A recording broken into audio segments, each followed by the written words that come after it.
Throughout the years, the giant panda has been facing extinction due to poaching, habitat loss, and habitat fragmentation, along with a very low birth rate in both the wild and in captivity. Luckily, in 1963, the Wulong National Nature Reserve was set up by the PRC government to save the panda population. The Wulong National Nature Reserve is located in Wenchang County, which is in the People's Republic of China, and houses more than 150 highly endangered giant pandas. With trial and many errors, the Wulong National Nature Reserve can now release their captive-born pandas into the wild, but in tiny baby steps.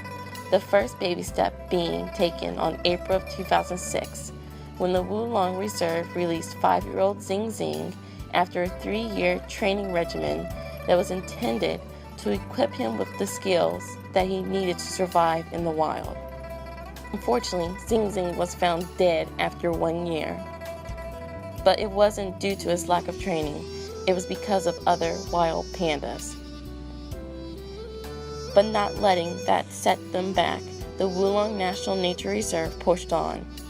The reserve's director, Zhang Hemin, dubbed Papa Panda, and his team realized that the pandas birthed in the captivity didn't know how to behave like a wild panda. So out of the old release program and in with the new one.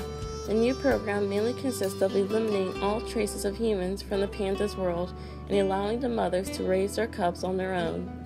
But that doesn't mean that the humans won't be there.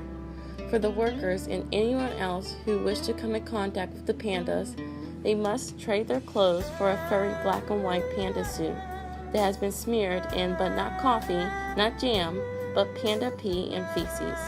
I know, right? That's gross. But all jokes aside, in this new program, the panda cubs are raised by their mothers in moss and bamboo cloaked enclosures, but they are still tracked by 200 closed-circuit cameras. Once the cubs get bigger, they are then transferred to progressively larger and more complex panda playpens, which helps them to learn how to forage and frolic on their own. Alas, this strategy seems to be a success, because Zhang's team has released 2 pandas into the wild, a male named Teo Teo, who is now thriving, and a female, Zing Zing, who has survived the 2-month transition period, and she is now doing great.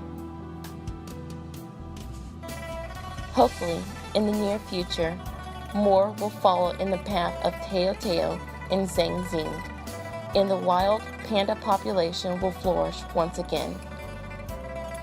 Thank you so much for watching this documentary. If you would like to know more about pandas being released back into the wild, please check out such sites as the National Geographic and pandasinternational.org.